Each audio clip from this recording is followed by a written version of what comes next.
Moi, je pense que Deliveroo et Uber Eats, ce sont vraiment des capitalistes parce qu'ils pensent qu'à l'argent et ils veulent pas aider les coursiers. Bien, tout d'abord, bonjour, salam alaikum à tout le monde. Je me présente, je m'appelle Anwar, je suis livreur chez Uber Eats et Deliveroo. Là, je viens pour défendre le droit des livreurs et de mes collègues. Je vais vous raconter une anecdote.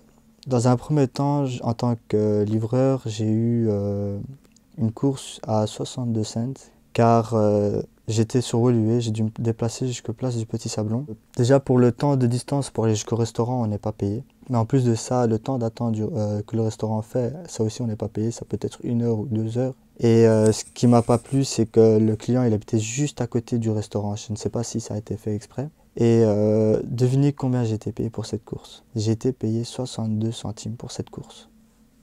Et à ce moment-là, on était payé par kilomètre, on n'était pas payé par course. Maintenant, c'est payé 5 euros par course. Je suis pas d'accord avec ça. Nous, ce qu'on veut, c'est d'être payé, d'avoir un minimum de l'heure. Parce que le sac, on le paye nous-mêmes, il coûte 180 euros. Le véhicule, on le paye nous-mêmes. L'essence, on le paye nous-mêmes. On paye tout. Et Deliveroo ne cotise rien. J'ai déjà eu plusieurs accidents avec Deliveroo et Uber Eats. L'assurance n'a pas bougé, il n'y a rien eu. Parce qu'une fois, je me suis plaint auprès d'Uber Eats, comme quoi voilà, le restaurant prenait trop de temps et tout ça. Uber Eats m'a répondu quoi? M'a répondu que c'est nous qui dépendons d'eux. C'est pas eux qui dépendent de nous, qu'on n'est rien pour eux. Moi, j'aimerais bien que tous les livreurs puissent être indemnisés de leurs antécédents. Que, ok, on accepte qu'il y ait des livreurs qui travaillent en P2P ou en tant qu'indépendants, mais qu'ils soient indemnisés de tout ce qu'ils ont payé. Pourquoi je demande que Deliveroo et Uber Eats nous payent les véhicules? Imaginons on achète des véhicules d'occasion. On travaille pendant une semaine, 2 semaines pour 30 euros, 300 euros, 100 euros, même parfois 0 euros, pour au final devoir payer un scooter dont le moteur, il faut payer le moteur à 1500 euros. Quel est notre gain dans l'histoire? On ne gagne rien. C'est vraiment de l'arnaque. J'ai déjà demandé plusieurs fois de l'aide à Uber Eats et Deliveroo, mais ils n'ont rien voulu faire. Ben, moi, à un moment, je me suis posé la question de la discrimination chez Uber Eats et Deliveroo, dans le sens où j'ai l'impression que comme ils ont vu qu'il y a que des étrangers chez Uber Eats et Deliveroo, ils en profitent un peu pour faire ce qu'ils veulent. S'ils veulent nous payer 5 euros par course, ben, ils payent 5 euros par course. S'ils veulent ne rien nous payer, ils ne nous payent pas et nous, on ne peut rien dire. Étant donné que nous sommes que des étrangers, ils peuvent jouer avec nous comme des marionnettes, du fait que personne ne se défende. Ici à Bruxelles, je vois pas je vois ici en Belgique, je vois pas de solidarité.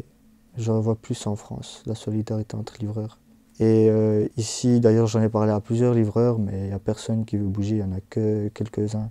Mais en fait, je pense que c'est plus du fait qu'ils ont peur d'être renvoyés, parce qu'il y en a, ils dépendent de ça pour payer leur famille, il y en a, ils dépendent de ça pour avoir un maximum en plus. Et du fait que Deliveroo, Uber Eats sont quand même des multinationales, donc pour certaines personnes, on pense qu'ils sont intouchables. Et donc, ils n'osent pas défendre leurs droits. Ils pensent que comme ce sont des simples coursiers, leur droit sera bafoué. Je reçois une commande, il est 18 h, j'arrive chez la cliente à 18 h 05. La cliente n'était pas présente. Elle m'a dit je serai là à 20 h. Nous, on n'est pas payé de l'heure, on est payé par course, on n'est pas payé par temps d'attente. Moi, j'ai refusé. La cliente, elle m'a menacé qu'elle allait porter plainte auprès de Uber Eats. Et après plusieurs remarques, ben, mon compte il a été bloqué définitivement. J'ai été chez Uber Eats et j'ai demandé pourquoi mon compte a été bloqué. Là-bas, la personne qui travaille à l'administration, elle m'a menacé. Et pour apaiser les choses, j'ai appelé la police. Les policiers n'ont pas voulu prendre ma plainte.